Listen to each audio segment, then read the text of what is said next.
कामनी नाम नैषु मार्गोः कः सूच्यते।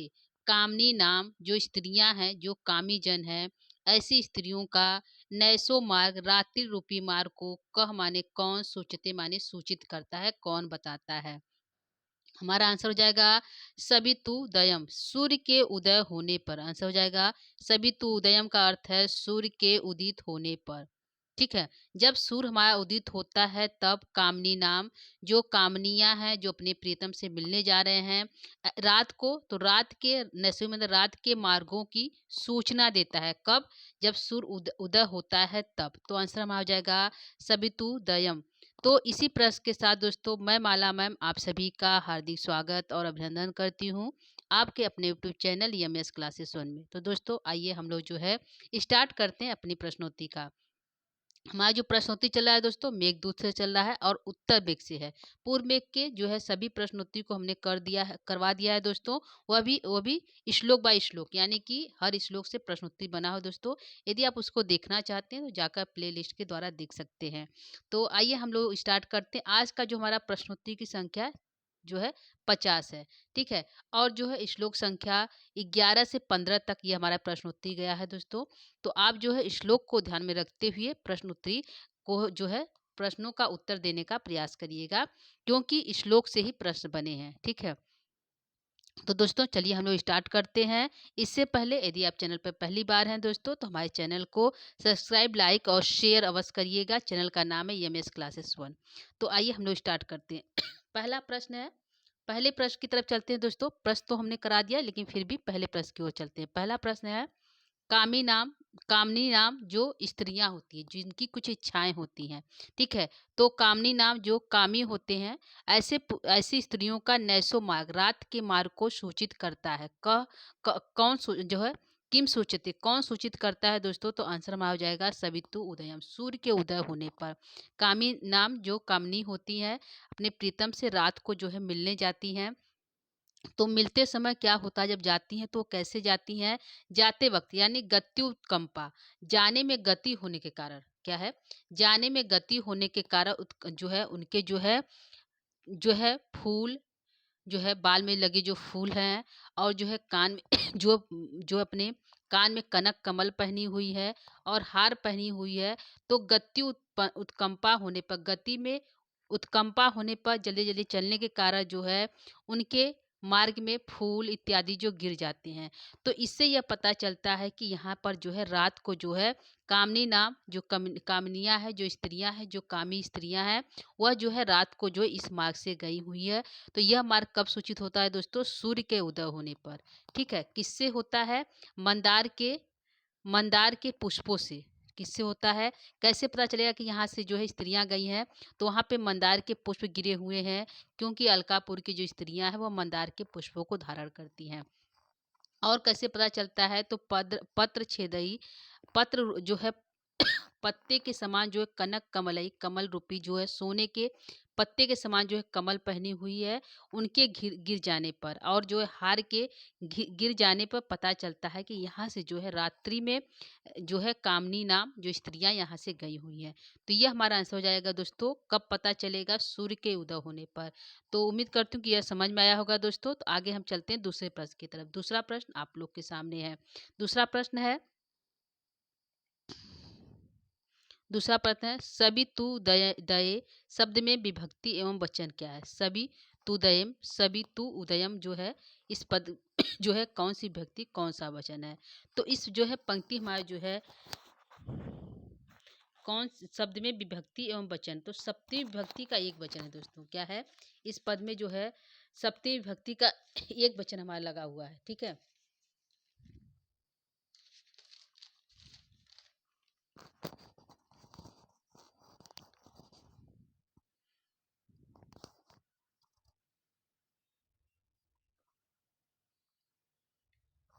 ठीक है, तो आंसर में आ जाएगा सप्तमी विभक्ति। यहाँ पे सप्तमी छूट गया है। सप्तमी विभक्ति के एक वचन बनता है सवितु उदय। ठीक है, यह हमारा आंसर हो जाएगा सवितु जो है सवितु उदय में सप्तमी विभक्ति का एक वचन लगा हुआ है। ठीक है, अगर इसी में हम पूछेंगे यहाँ पे जो है सवितु श्री पूछें, सवितु में कौन सी विभक्ति कौन सा वचन लगा है दोस्तों? तो सवितु जो पद में इसमें षष्ठी का एक वचन लगा हुआ है। क्या लगा है? षष्ठी का एक वचन लगा हुआ है। ठीक है, षष्ठी का एक वचन, एक वचन। इसमें दो विभक्ति लगी हुई है, एक सवितु में षष्ठी का एक वचन लगा हुआ है और सवितुर उदय में जो है सप्तमी का एक वचन लगा हुआ है। दो यहाँ पे आंसर है। तो हमने पूछा है सवितु उदय में कौन सी विभक्ति कौन सा वचन है, तो सप्तमी का एक वचन है। ठीक है, आप सप्तमी को ध्यान दीजिएगा, लिख लीजिएगा, सप्तमी का एक वचन लगा हुआ है। ठीक है, यह हमारा आंसर है दूसरे प्रश्न का। आइए तीसरे प्रश्न की तरफ चलते हैं। तीसरा प्रश्न है मंदार पुष्पई, मंदार के जो पुष्प है अलकापुरी की स्त्रियों के किस अंग से गिरे हुए हैं? यानी कि रात को जो अलकापुर की स्त्रियां चली है रात को मार्ग में, तो उनके किस अंग से वह मंदार के पुष्प जो है कहाँ पर लगाई हुई हैं? तो आंसर हमारा है अलग पतई, बालों में लगाई हुई है। ठीक है, कहाँ से गिरे हैं? बालों से गिरे। अलग पतई गिरे हुए हैं कहाँ से? बालों से। तो मंदार पुष्प अलकापुरी की स्त्रियों के किस अंग से, मतलब कहाँ से लगाई हुई थी, गिरा था? तो अलग पतई यानी बालों से गिरा। ठीक है, आंसर में हो जाएगा अलग पतई। ठीक है, यह हमारा तीसरे प्रश्न का आंसर है। चौथे प्रश्न की तरफ चलते हैं। चौथा प्रश्न है अलकापुरी की जो कामिनियां हैं, जो स्त्रियां हैं, अपने कानों में किसके पत्ते पहनी हुई है? ठीक है, क्या पहने हुई है? तो कनक कमले पत्रम, कनक रूपी कमल के पत्रम पहनी हुई है। ठीक है, क्वेश्चन को फिर से देखिएगा दोस्तों।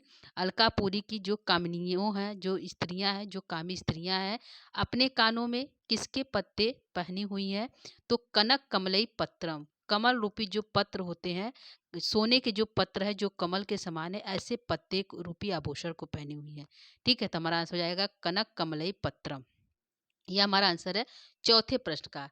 पांचवें प्रश्न की तरफ चलेंगे तो हमारा पांचवा प्रश्न है कामनियों के रात के मार्ग से किस फूलों से, रात का मार्ग किस फूलों से सूचित हो रहा है?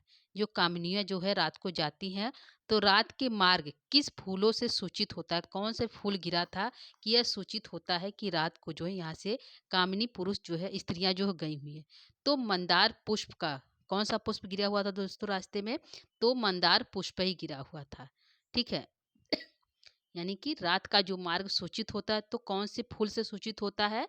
तो मंदार के पुष्प से सूचित होता है कि यहाँ से जो है रात को जो है कामनी जो स्त्रियां हैं, कामी स्त्रियां हैं, इस मार्ग से गुजरी हुई है। तो पुष्प से पता चलता है कि जो वहाँ की स्त्रियां हैं मंदार के पुष्प अपने बालों में लगाती हैं। ठीक है, तो ये हमारा आंसर है पांचवें का। छठे प्रश्न की तरफ चलेंगे। छठा प्रश्न आपके सामने है कामनियों की के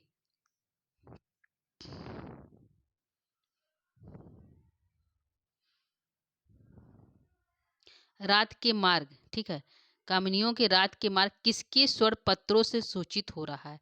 कामिनी की जो रात में मार्ग में गई हुई हैं, कहाँ पे? रात में अपने प्रीतम से मिलने गई हुई हैं कामिनी जो स्त्रियां हैं, तो रात में उनके जो मार्ग है किसके स्वर पत्रों, कौन सा स्वर पत्र गिरा हुआ था जिससे सूचित होता है कि रात को यहाँ से स्त्रियां गई हुई हैं? तो आंसर हमारा हो जाएगा कनक कमलई पत्र छेदई, कमल रूपी कमल के पत्र छेद जो है रास्ते में गिरे हुए हैं, जिससे पता चलता है कि कामनियों की रात के मार्ग यहाँ से कामनी जो स्त्री है गुजरी हुई है, इससे पता चलता है। तो हमारा आंसर है कनक कमलई पत्र छेदई। प्रश्न को ध्यान से देखिएगा। जो कामनियां है, जो कामी स्त्रियां हैं के रात का जो मार्ग होता है, यह मार्ग है किसके स्वर पत्र, मतलब मार्ग में कौन सा स्वर पत्र गिरा हुआ था, सूचित हो रहा है कि यहाँ से गुजरी हुई है? तो कनक कमलई पत्र छेदई गिरा हुआ है। कनक रूपी जो है कमल के पत्ते रूपी जो है कान का जो है गिरा हुआ है, जिससे पता चलता है कि यहाँ से गुजरी हुई है। ठीक है, यह हमारे छठे प्रश्न का आंसर है। सातवें प्रश्न की तरफ चलेंगे दोस्तों। सातवां प्रश्न है गति उत्कंपा, गति के कारण उत्कंपा हुई, गत्युत्कंपा दल कपितई से अलकापुरी की स्त्रियों के बालों से किसका फूल गिर गया? तो मंदार वृक्ष का फूल गिर गया। किसका फूल गिरा? मंदार वृक्ष का फूल गिरा। कैसे गिरा? गत्यो उत्कंपा, गति में उत्कंपा होने के कारण, कपितई कंपित होने से अलकापुरी की स्त्रियों के बालों से किसका फूल गिर गया? तो मंदार वृक्ष के फूल गिर गया। तो आंसर हो जाएगा मंदार वृक्ष के फूल। ठीक है, यह हमारा आंसर है। आगे हम चलेंगे आठवें प्रश्न की तरफ। आठवां प्रश्न आप लोग के सामने है। प्रश्न है प्रश्न है दोस्तों आठवां है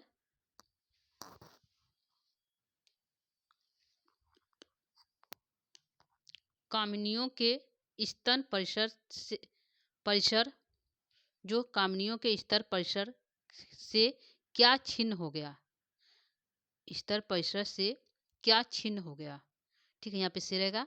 तो यहाँ पे है कि मुक्ता जालई स्तन परिसर छिन्नई सूत्रैश्च हारई।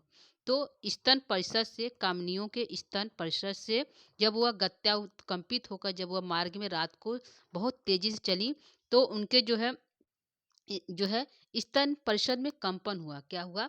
जो है हलचल हुआ, स्तन परिसर में कंपन हुआ, जिससे कि जो है छिन्न हो गया। तो क्या छिन्न हो गया दोस्तों? तो हार छिन्न हो गया। हार के जो धागे वो टूट गया और मार्ग में हार गिर गए। तो कामनियों के स्तर परिषद से क्या छिन्न भिन्न हो गया? क्या टूट के गिर गया? तो हार टूट कर गिर गया। ठीक है, यह हमारा आंसर है 8वें प्रश्न का। अगला है, यहाँ पे देखिएगा दोस्तों, स्तन परिसर पूछा है। स्तन परिसर से जो बहुत अधिक क्यों गिर गया? क्योंकि गति में उत्कंपा थी बहुत तेजी सी, जिसके कारण जो है उनका जो हार टूटकर रास्ते में गिर गया, जिससे सूचित होता है कि यहाँ से जो है रात में जो है कामनी कामनी अपने प्रेमी जन से मिलने गई हुई है। तो ये हमारा आंसर हो जाएगा, हार गिरा हुआ है। अगला है, मुक्ता जालई पद में विभक्ति एवं वचन है। तो मुक्ता जाल पद में कौन सी विभक्ति कौन सा वचन दोस्तों? तो यहाँ पे तृतीय विभक्ति का एक वचन लगा हुआ मुक्ता जालई में। ठीक है, यह व्याकरण से प्रश्न है। मुक्ता जालई पद में विभक्ति एवं वचन है, तृतीय विभक्ति का एक वचन है मुक्ता जालई। ठीक है, यह हमारा आंसर है 9वें का। 10वें प्रश्न की तरफ चलेंगे। 10वां प्रश्न है, उत्कंपम में प्रत्यय है। उत्कंप में प्रत्यय है, तो कौन सा प्रत्यय है दोस्तों? तो इसमें घई प्रत्यय लगा है। उत्कंप में घई प्रत्यय लगा हुआ है।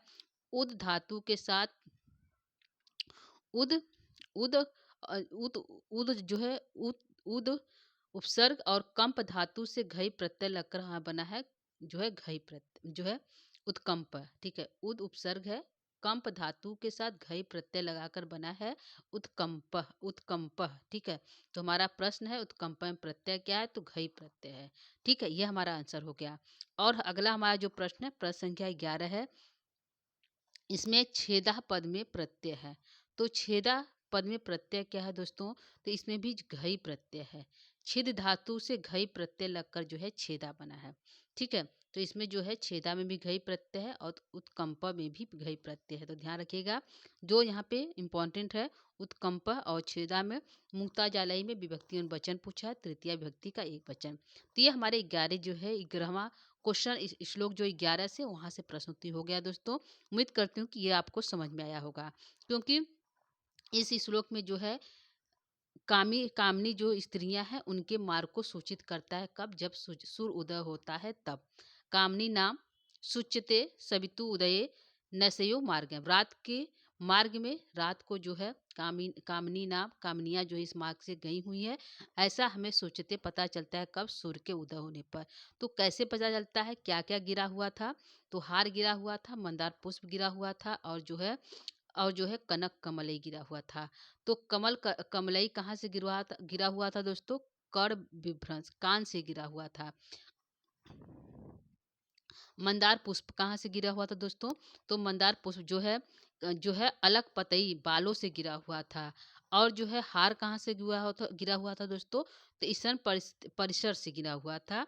छिन्न सुचई मुक्ता जालई। ठीक है, तो वहां से हमारा गिरा हुआ था। इन सभी 3 चीजों से पता चला कि यहाँ से जो है कामनी नाम जो स्त्रियां हैं वो रात को यहाँ से गुजरी।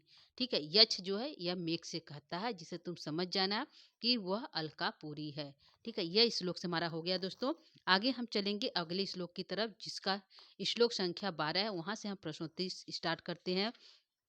पहला प्रश्न वहां पे है कि कल्प वृक्ष का वर्णन किस ग्रंथ से प्राप्त होता है?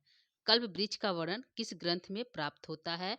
तो हमारे जो है ग्रंथ मेघदूतम से जो है कल्प वृक्ष का वर्णन प्राप्त होता है। यहाँ पे यक्ष कहता है, इस श्लोक में यक्ष कहता है कि एक कल्प वृक्ष है, एक कल्प वृक्ष है, जो वहाँ की सभी स्त्रियों, जितनी भी स्त्रियां हैं, उनके सकलम सकलम आलाम मंडलम, यानी कि उनके उनके जो है संपूर्ण जो है इच्छाओं को मंडलम, जितने भी मंडल है, जितने भी आभूषण है, उन सभी को जो है एकमात्र जो है एक ही सूते एकमात्र जो है कल्प वृक्ष उसको पूरा करता है। तो कहाँ? अलका नगरी में। तो यहाँ पे है अलका नगरी में एक अच्छा ऐसा वृक्ष है जो स्त्रियों जनों की सकलम अबलाम मंडलम, सकल रूप जो संपूर्ण अबलाम मंडल, अबलाओं के जो मंडल हैं, जो आभूषण, अबला मतलब स्त्रियां होती हैं, तो अबलाओं के जो मंडल है उनको जो है सकलम पूरा करता है। कौन? एकम सूते, एक कल्पवृक्ष है, एक ही है जिसका नाम है कल्पवृक्ष। ठीक है, तो क्या क्या जो देता है कल्प वृक्ष दोस्तों, इसको हम देख लेते हैं। जो कल्प वृक्ष देता है, कल्प वृक्ष जो देता है तो क्या देता है? वह जो देता है वासस चित्रम, जो है चित्र विचित्र मतलब कलरफुल इत्यादि के जो है वस्त्र देता है। ठीक है, एक हो गया वह वस्त्र देता है। वस्त्र कैसा देता है? जिसमें चित्र बना हुआ हो, जो चित्र से युक्त हो, ऐसा वस्त्र देता है। दूसरा क्या देता है दोस्तों? तो एक देता है वस्त्र देता है। दूसरा दूसरा क्या देता है? तो मधु देता है। कौन सा मधु देता है? जो जो उनके नैनों को जो उनके नैनों में विभ्रम उत्पन्न कर दे, जो उनके नैन में हाव भाव प्रकट कर दे, प्रेम प्रकट कर दे, ऐसे मधु को देता है। कौन? कल्प वृक्ष। तो पहला वस्त्र दिया, दूसरा जो है मधु दिया। मधु कैसा दिया? जो नैनों में विभ्रम उत्पन्न कर दे, ऐसा मधु दिया। वस्त्र कैसा दिया? जो चित्रयुक्त है, जिसमें चित्र बने हुए हैं, अनेक प्रकार के फूल बने हुए, ऐसे वस्त्र दिया। और क्या दिया दोस्तों? तो चौथा उसने दिया पुष्पई पुष्पई पुष्प पुष्पोद भेदम सह, और जो दिया पुष्प रूपी जो अनेक प्रकार के पुष्प दिए। पुष्प कैसा दिए? किसलई, किसलय जो जिसमें जो अभी अभी खिला हुआ है ताजा किसलय पुष्पों को जो है वह कल्प वृक्ष दिया। ठीक है, तो क्या दिया? पुष्प दिया, तीसरा पुष्प दिया। चौथा क्या दिया? चौथा उसने जो है भूषणाराम विकल्पम आभूषण दिए, उसमें वह भी विकल्प से, जो वह लोग चाहती थी ऐसा जो आभूषण दिए। और पांचवा क्या दिया? तो पांचवा उसने लच्छा रस दिया, यानी कि रंग दिया, जो जिसमें जिसको चरण कमल कमल जो है चरण में लगाया जाता है, ऐसा रस दिया। यानी कि वह कल्प वृक्ष जो है स्त्रियों के सभी सकलम अबलाम मंडलम को पूर्ण करने वाला है। तो इस श्लोक में उसने 5 चीजें दिए। एक वस्त्र दिया जिसमें चित्र विचित्र मतलब फूल इत्यादि बने हुए हैं। दूसरा मधु दिया, जो नैनों की उद्दमकता यानी कि विभ्रम को बढ़ाने वाला मधु दिया। तीसरा पुष्प दिया, पुष्प कैसा दिया? किसलय से युक्त पुष्प दिया। चौथा आभूषण दिया, आभूषण कैसा? जो विकल्प जो चाहती हूँ वैसा आभूषण दिया। पांचवा जो है लच्छा रस, लाछा राग, यानी कि जो है चरण में लगाने वाला जो है महावर को दिया। तो 5 चीजें दिया है दोस्तों यहाँ पे कल्प वृक्ष। तो आइए हम लोग प्रश्न उत्तर यहाँ से करते हैं। अगला यहाँ पे है कल्प वृक्ष का वर्णन किस ग्रंथ से प्राप्त होता है दोस्तों? तो यहाँ पे हमने बता दिया मेघदूत से। अगला है प्रश्न है 13, प्रश्न है कल्प वृक्ष किस नगर के स्त्रियों की पूरी प्रसाधन सामग्री को अकेला पूरा करता है? तो किस नगरी के? अलकापुरी नगरी के। किसके? अलकापुरी जो नगरी है वहाँ की स्त्रियों के प्रसाधन सामग्री को अकेला पूरा करता है। कौन पूरा करता है? कल्प वृक्ष। तो कौन सी नगरी है दोस्तों? तो अलकापुरी हमारी नगरी है। ठीक है, तो ये हमारा आंसर हो गया 13 का। हमने बताया कि एकमात्र जो है कल वृक्ष है जो सकल अबलाम मंडलम, जो सभी स्त्रियों के अबलाओं के मंडल आभूषण को इच्छाओं को पूर्ण करने वाला है। तो वह कौन सी नगरी है? अलकापुर, जहाँ पे कल वृक्ष प्राप्त होता है। तो प्रश्न को एक बार फिर से देखिएगा। कल वृक्ष किस नगर के स्त्रियों की पूरी प्रसाधन सामग्री को अकेला पूर्ण करता है? तो अलकापुरी नगरी की। ठीक है, ये हमारा आंसर हो गया। 14 प्रश्न का प्रश्न है एकह सूते सकल अबलाम मंडलम कौन उत्पन्न करता है दोस्तों? तो अकेला कल्प वृक्ष उत्पन्न करता है। कौन करता है? एकह सूते सकलम जो है अबला मंडलम कौन उत्पन्न करता है? तो कल्प वृक्ष उत्पन्न करता है। यह हमारा आंसर है। एक ही सकल सभी आभूषण अबलाओं के सभी आभूषण को उत्पन्न करने वाला जो है कल्प वृक्ष है। यह हमारा आंसर है 14 का। 15 प्रश्न की तरफ चलेंगे दोस्तों। 15 प्रश्न हमारा है आभूषणों का विकल्पम कौन सा वृक्ष प्रदान करता है? तो यहाँ पे भूषणाराम विकल्पम जो देता है कौन? कह तो कल्प वृक्ष। आभूषणों का विकल्प भूषणाराम विकल्पम कौन सा वृक्ष प्रदान करता है? तो कल्प वृक्ष। आंसर हमारा हो जाएगा कल्प वृक्ष जो है आभूषणों का विकल्प उत्पन्न करता है। यानी कि एक आभूषण के जैसे नाक का या कान का है? कान का है, तो कान के अनेकों विकल्प देता है। तप्स, झालर जो है कुंडल इत्यादि प्रकार के आभूषण विकल्प प्रदान करता है, जो पसंद है वो ले लीजिए। तो कौन देता है विकल्प? कल्प वृक्ष देता है। किसका विकल्प? आभूषण का विकल्प प्रदान करता है। क्या चाहिए उसके विकल्प देता है, जो आपको अच्छा लगे वह ले ले। तो प्रश्न है आभूषणों का विकल्प कौन सा वृक्ष प्रदान करता है? तो आंसर हमारा हो जाएगा कल्प वृक्ष। ठीक है, अगला प्रश्न है अलका की स्त्रियों के नेत्रों के हाव भाव को बढ़ा देने वाला मधुर रस कौन कौन सा वृक्ष देता है? कौन देता है दोस्तों? तो यह भी जो है अकेला जो है कल्प वृक्ष देता है। ठीक है, प्रश्न है अलका की स्त्रियों के नेत्रों, ठीक है, नयनयो विभ्रम विभ्राम आदेशम दक्षम, स्त्रियों के नेत्रों के हाव भाव को बढ़ा देने वाला मधुर रस है। मधुर रस कौन सा वृक्ष प्रदान करता है? तो यह भी जो है कल्प वृक्ष प्रदान करता है। ठीक है, तो आंसर हमारा हो जाएगा कल्प वृक्ष। अगला हमारा प्रश्न है प्रश्न संख्या 17 है लाछा रागा का क्या अर्थ है? तो जो है रस जो है जो रंग है उसका जो उसका अर्थ है महावर। इसको क्या कहते हैं? लाछा राग का अर्थ है महावर। महावर क्या होता है दोस्तों? जो पैरों में लगाया जाता है। तो इसको भी जो है एक ही जो है कल्प वृक्ष है वह उत्पन्न करता है। ठीक है, यह जो है कल्प वृक्ष जो है यह भी उत्पन्न करता है लाछा रस को भी। तो इसका अर्थ है महावर। ठीक है, आंसर में आ जाएगा महावर। अगला हमारा प्रश्न है प्रश्न संख्या 18 है। प्रश्न है लाछा रस कहाँ लगाया जाता है दोस्तों? चरण कमल चरण रूपी कमल में लगाया जाता है। न्यास चरण कमल न्यास में लगाया जाता है, यानी पैरों में लगाया जाता है। लाछा रस कहाँ लगाया जाता है दोस्तों? तो चरण यानी पैरों में चरण कमल कमल न्यास में, ठीक है, लगाया जाता है हमारा लाछा रस। तो हमारा आंसर हो जाएगा पैरों में या फिर चरण कमल न्यास में, एक ही बात है। तो लाछा रस कहाँ लगाया जाता है दोस्तों? चरण कमल न्यास में लगाया जाता है, ये हमारा आंसर है। आगे हमारा है प्रश्न संख्या 19। प्रश्न है वासस चित्रम कह, वासम जो चित्र है, जो वस्त्र चित्र रूपी वस्त्र पैदा करता है वो कौन है? तो कौन उत्पन्न करता है दोस्तों? तो कल्प वृक्ष उत्पन्न करता है। कौन? वास मतलब वस्त्र, चित्रम मतलब चित्र विचित्र जो वस्त्र है, कह मतलब कौन जो है उत्पन्न करता है? तो कल्प वृक्ष उत्पन्न करता है। ये हमारा आंसर है 19 का। अगला प्रश्न है प्रश्न संख्या 20। अगला हम प्रश्न जो है अगले श्लोक से है दोस्तों, यानी कि श्लोक संख्या जो है 12 के बाद 13 से है। ठीक है, यह जो है इसमें अलकापुरी के योद्धाओं का वर्णन है कि वह जो है अलकापुरी के जो योद्धाएं हैं वह जो है अपने जख्मों को जो है आभूषण के रूप में दिखाते हैं लोगों को, कि यह जो है जो हमारे घाव हैं वह जो है किस तलवार से लगा हुआ है। तो यानी चंद्रहास तलवार से लगा हुआ था। चंद्रहास तलवार किसका है दोस्तों?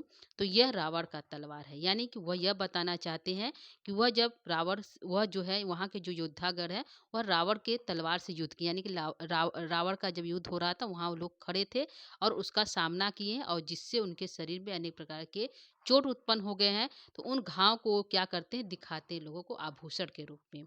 ठीक है, और जो है वहाँ के जो घोड़े हैं, अलकापुरी के जो घोड़े हैं वह जो है स्पर्धा करते हैं किसके साथ? सूर्य के घोड़ों के साथ।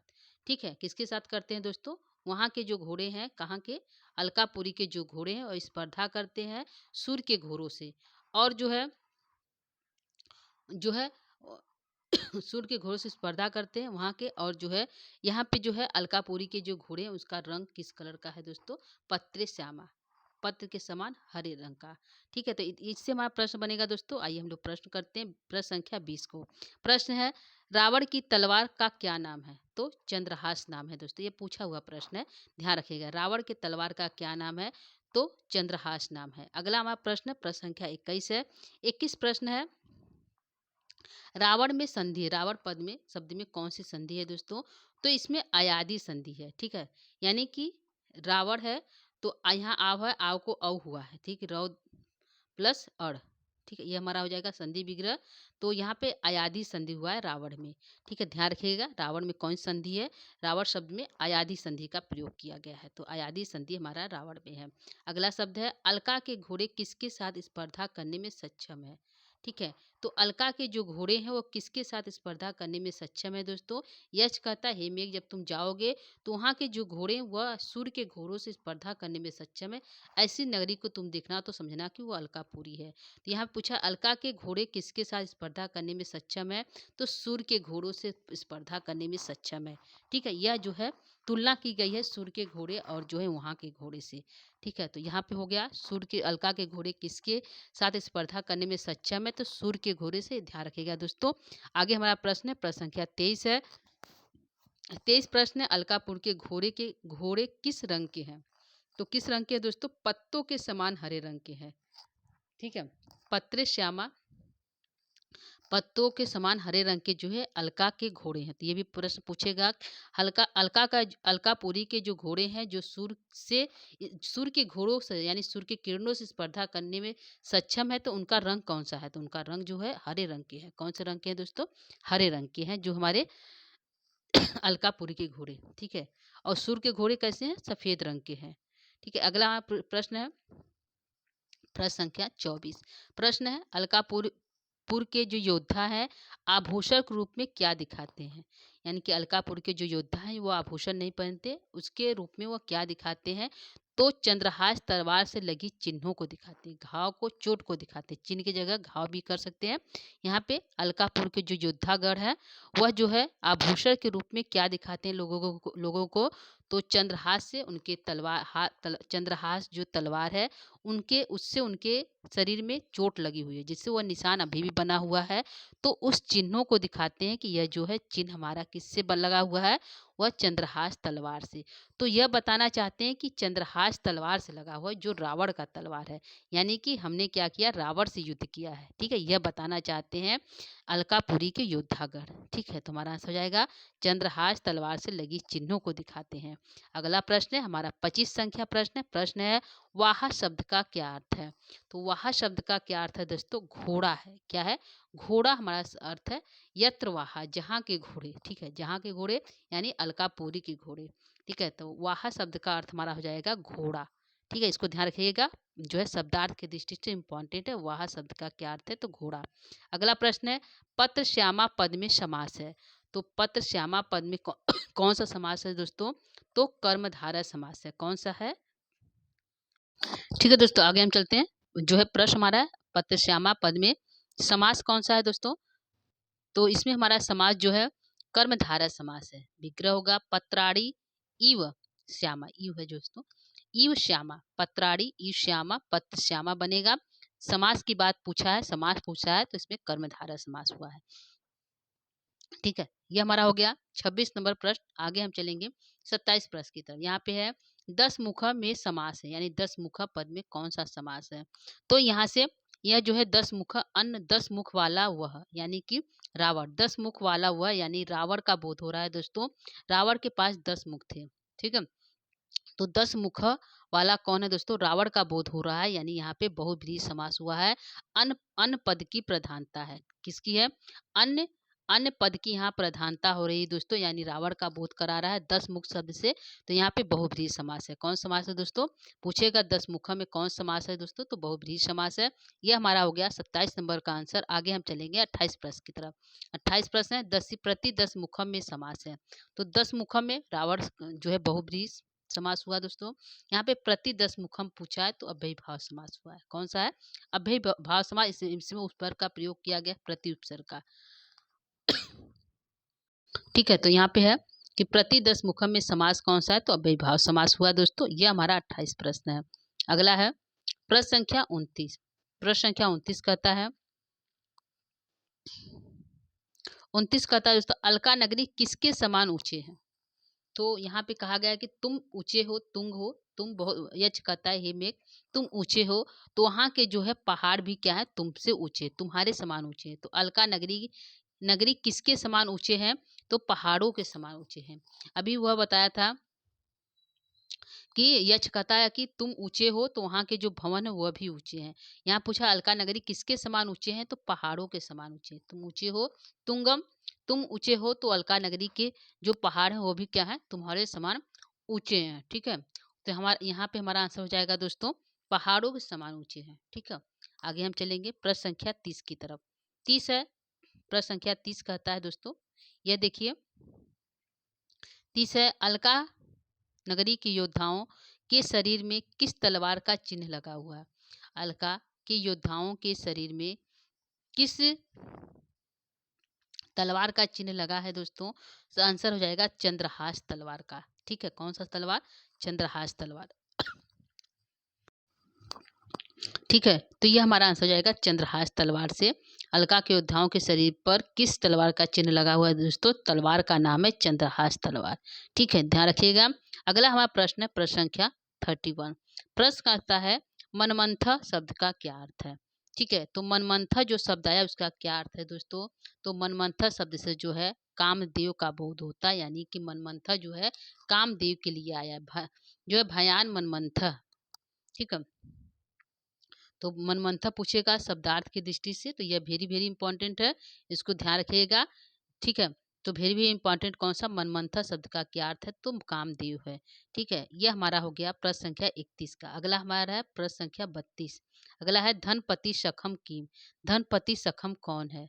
तो किसको धनपति सखा, यानी कि धनपति कुबेर का सखा किसको कहा गया है?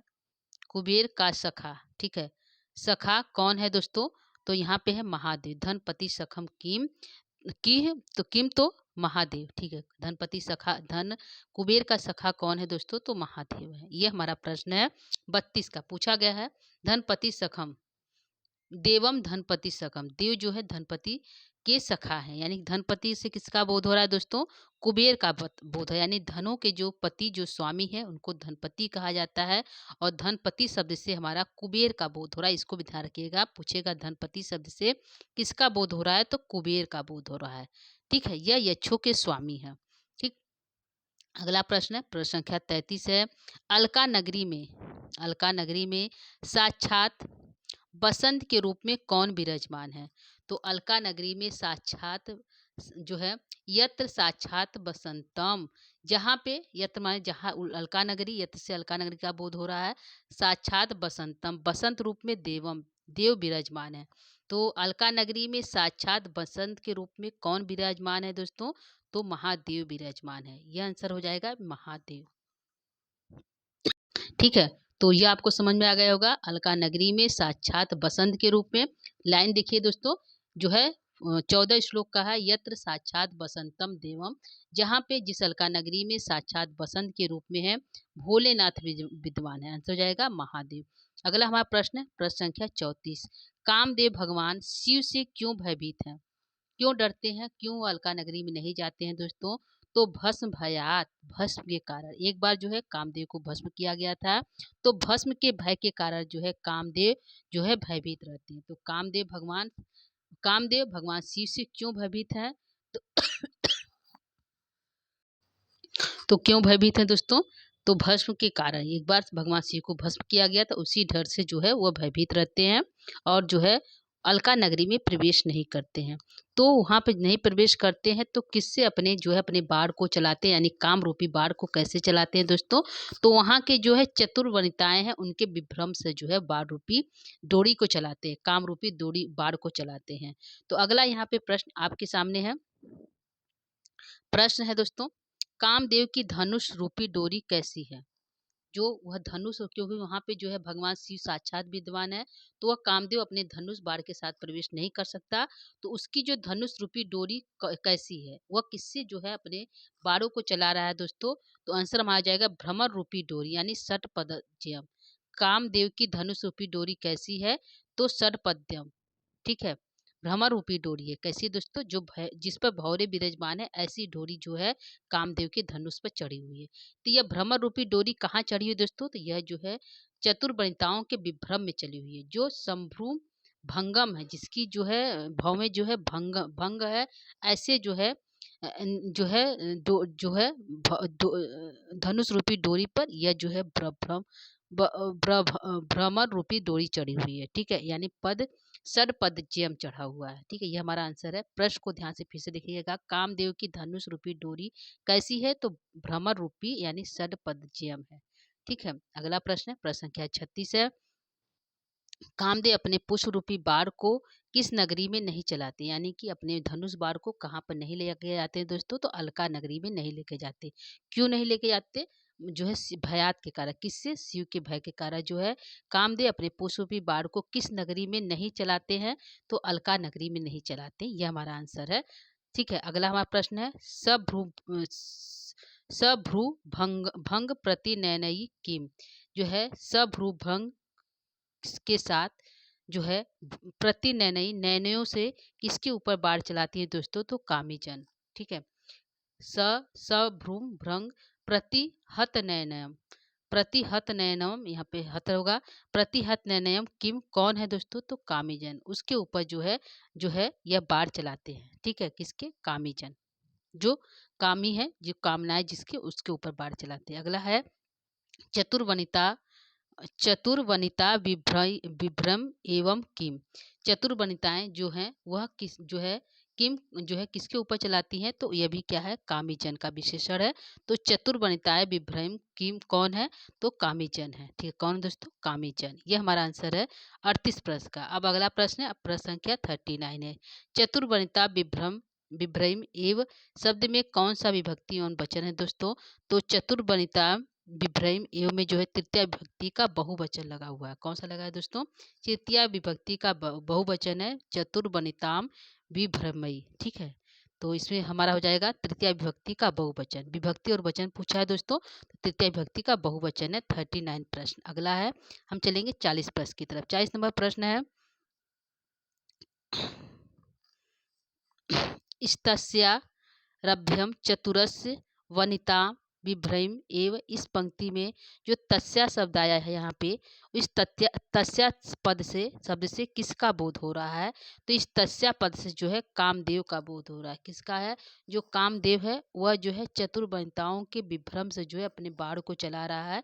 तो यहाँ पे तस्या शब्द पूछा है, तो इस तस्या शब्द का अर्थ हमारा कामदेव के लिए आया। किसके लिए आया दोस्तों? कामदेव के लिए आया। तो हमारा आंसर हो जाएगा कामदेव। ठीक है, तो पंक्ति है, पंक्ति से उठाकर पूछा गया तस्या पद से किसका बोध हो रहा है? तो कामदेव का बोध हो रहा है। अगला प्रश्न है, षटपदजयम शब्द का क्या अर्थ है?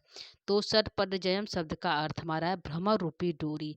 ठीक है, आंसर हमारा क्या है? जो है षटपदजयम शब्द का क्या अर्थ है? तो भ्रमर रूपी डोरी अर्थ है। ठीक है, अगला प्रश्न है, षटपदा में समास है। ठीक है, पूछा है षटपदा में कौन सा समास है? ठीक है, तो षटपदा में समास कौन सा है दोस्तों? तो बहुब्रीहि समास है। कौन सा समास है? बहुब्रीहि समास है। ठीक है, ये हमारा आंसर हो गया 42 का। आगे हम चलेंगे 43 प्रश्न की तरफ। 43 संख्या प्रश्न है, आपके सामने है। प्रश्न कहता है, प्रायश्चिपाद पदम पद में संधि है। प्रायश्चिपादम पद में संधि कौन सी है दोस्तों? तो इसमें जो हमारा विसर्ग संधि का प्रयोग किया गया। कौन सा? विसर्ग संधि का प्रयोग किया गया है। इसको यदि हम अलग करेंगे तो हमारा हो जाएगा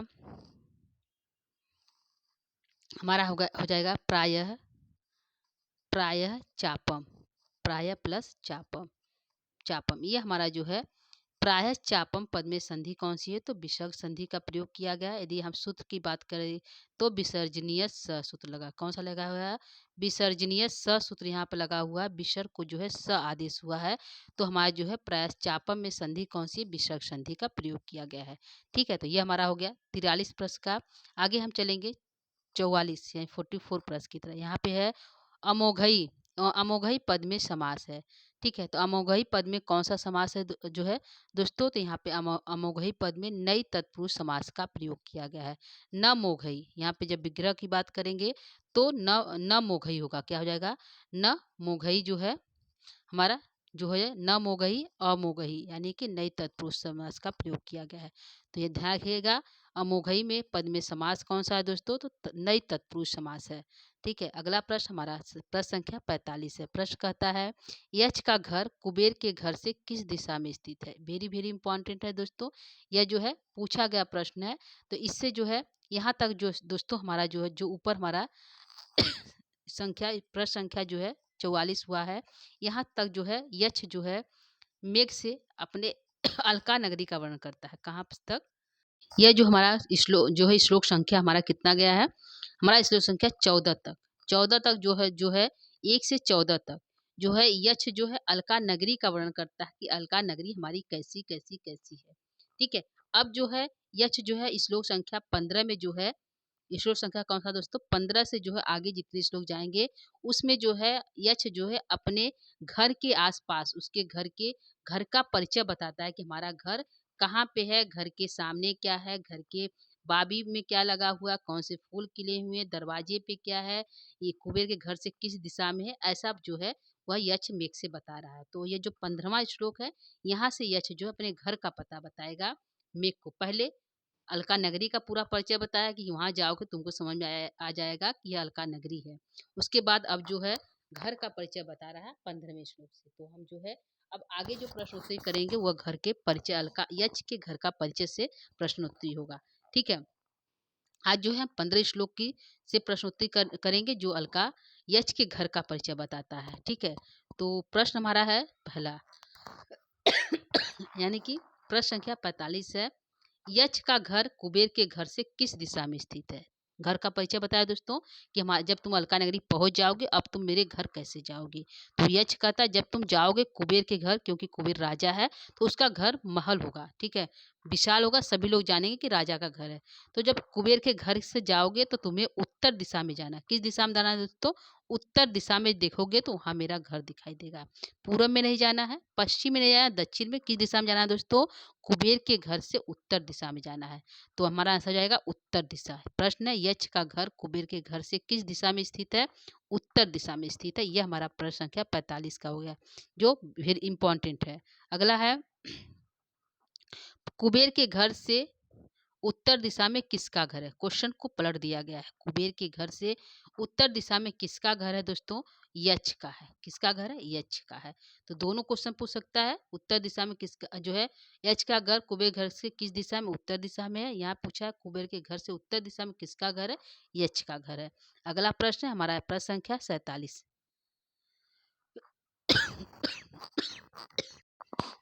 सॉरी दोस्तों, आगे हम चलेंगे प्रश्न संख्या 47 की तरफ।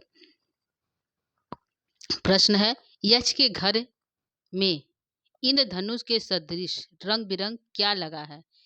यक्ष के घर में, घर पर या में इंद्रधनुष के समान, इंद्र मतलब जो इंद्र का धनुष होता है 7 कलर का होता है, इन धनुष के सदृश समान रंग बिरंग क्या लगा हुआ है दोस्तों, तो फाटक यानी तोरण लगा हुआ है। क्या लगा हुआ है, तोरण लगा हुआ है। तो वह कहता है यह जब तुम जाओगे तो सामने तुम्हें जो है रंग बिरंग जो कैसा दिखाई देगा, जो इंद्र के धनुष के समान है, तोरण लगा हुआ है यानी फाटक लगा हुआ है यानी गेट लगा हुआ है। ठीक है, तो क्या लगा हुआ दोस्तों, तोरण या फाटक। आंसर में आ जाएगा फाटक। ठीक है, यक्ष के घर में इंद्रधनुष के सदृश रंग बिरंग क्या लगा है, तो फाटक लगा है। यह हमारा आंसर है 47 का। अगला प्रश्न है प्रश्न संख्या 48 है। प्रश्न कहता है दोस्तों, देखिएगा प्रश्न क्या है, यक्ष के घर के समीप उसकी पत्नी द्वारा दत्तक पुत्र की तरह पाला गया पुष्प गुच्छ से युक्त किसका वृक्ष है। प्रश्न को सुनिएगा, यक्ष के घर के समीप जो उसकी पत्नी यानी यक्षी द्वारा दत्तक पुत्र, जो उसका दत्तक पुत्र यानी गोद लिया पुत्र की तरह पाला गया पुष्प गुच्छ है, जिसमें पुष्प फूल जो है गुच्छ के रूप में, गुच्छा के रूप में खिले हुए ऐसे युक्त वृक्ष का क्या नाम है दोस्तों, तो ऐसे वृक्ष का हमारा क्या नाम है दोस्तों, तो बाल मंदार वृक्ष है। कौन सा वृक्ष है, बाल मंदार वृक्ष है। तो हमारा आंसर हो जाएगा बाल मंदार वृक्ष। प्रश्न यहाँ और पूछेगा कि यक्षिणी का दत्तक पुत्र का क्या नाम है, तो बाल मंदार नाम है।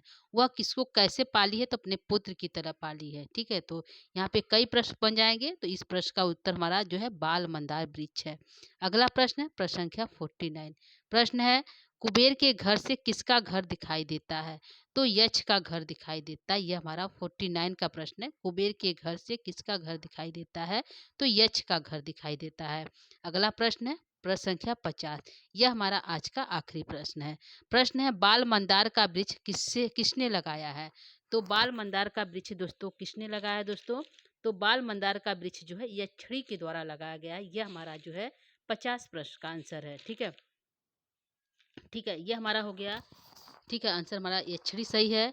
यही पे एक हमारा प्रश्न है बाल मंदार वृक्ष को पुत्र की तरह कौन पाला है। ठीक है, तो यहाँ पे हो जाएगा बाल मंदार वृक्ष को पुत्र की तरह कौन पाला है दोस्तों, तो यक्षिणी पाली है। कौन पाली है, यक्षिणी। ये भी प्रश्न बनेगा तो आप लिख सकते हैं बाल मंदार का वृक्ष पुत्र की तरह कौन पाला है दोस्तों, तो यक्षिणी पाली हुई है। ठीक है, यह भी हमारा आंसर हो जाएगा। अगला हमारा है यहाँ पे कि ठीक है, तो ये हमारा जो है प्रश्न है यहाँ पे एक हमारा जो है प्रश्न है दोस्तों, जो हमने नहीं टाइप किया उसको देख लेते हैं। ठीक है कि मंदार वृक्ष पद में समास क्या है? तो मंदार वृक्ष पद में षष्ठी तत्पुरुष समास लगा हुआ है। और यहीं पे जो है वर्धिता पद में पूछा है कि वर्धिता में कौन सा प्रत्यय है? वर्धिता में कौन सा प्रत्यय, इसमें प्रत्यय की बात पूछा है दोस्तों कि इसमें कौन सा प्रत्यय वर्धिता शब्द में। तो इसमें जो वर्धिता शब्द में जो प्रत्यय है क्यत प्रत्यय लगा हुआ है। ठीक है, कैसे लगा लगा वृत्त धातु के साथ रिच और रिच तथा क्यत प्रत्यय लगा लगकर हमारा जो है वर्धिता बना है। इसमें दो प्रत्यय लगा है, एक रिच और एक क्यत प्रत्यय लगकर जो वर्धिता शब्द बना है। तो ये भी आप ध्यान रखिएगा। वर्धितम प्रत्यय कौन सा है? दो प्रत्यय है, एक रिच है और एक जो है क्यत है। क्या है? क्यत है। दो प्रत्यय लगकर हमारा जो है वर्धिता बना है। धातु कौन सी है दोस्तों? वृद्ध धातु का प्रयोग किया गया है। ठीक है, ये हमारा आंसर हो जाएगा। ठीक है, तो इतने हमारे जो है प्रश्न हमने यहाँ पे हो गया दोस्तों। तो आज का जो हमारा हमने 50 प्रश्नों को आपके सामने प्रस्तुत किया दोस्तों। तो आज का जो है प्रश्नोत्तरी आपको कैसा लगा? उम्मीद करती हूँ कि समझ में आया होगा, अच्छा लगा होगा। ठीक है, तो ये हमारे 50 प्रश्न आज के थे। अब जो है आगे जो है हम लेकर उपस्थित होंगे, जो आगे की प्रश्नोत्तरी वह जो है यक्ष के घर का परिचय का होगा, जिसके एक श्लोकों से हमने बता दिया। तो यक्ष के घर का परिचय कौन सा? जो प्रश्न बनेंगे सभी पूछे गए प्रश्न अब जो बनेंगे दोस्तों, तो ध्यान रखिएगा। अब आगे के प्रश्नों को जो है आप अच्छे से सॉल्व करिएगा, क्योंकि वहाँ अलका जो है यक्ष के घर का संपूर्ण परिचय बताएगा कि बाबी किसकी है, बाबी में जो है मणि कौन सी लगी हुई है, और जो पुष्प कौन सा खिला हुआ है, हंस कैसे मानसरोवर क्यों नहीं जाते हैं, और जो है वहाँ पे अशोक के वृक्ष हैं, और जो है वहाँ पे जो है पर्वत कौन सी है। तो इस जो है तरह तरह की जो परिचय दिया गया, और दरवाजे पर शंख जो है कौन सा चिन्ह है जिससे परिचय होगा कि यह यक्ष का घर है। तो आप जो है प्रश्नोत्तरी को करना नहीं भूलिएगा, और जो है सभी प्रश्न को अवश्य सॉल्व करिएगा। दोस्तों आज के लिए इतना ही। जो है उम्मीद करती हूँ प्रश्नोत्तरी अच्छा लगा होगा। यदि आपको अच्छा लगा है तो आप जो है हमारे चैनल को सब्सक्राइब लाइक शेयर अवश्य करिएगा दोस्तों, और अपने दोस्तों तक अवश्य पहुंचाइएगा।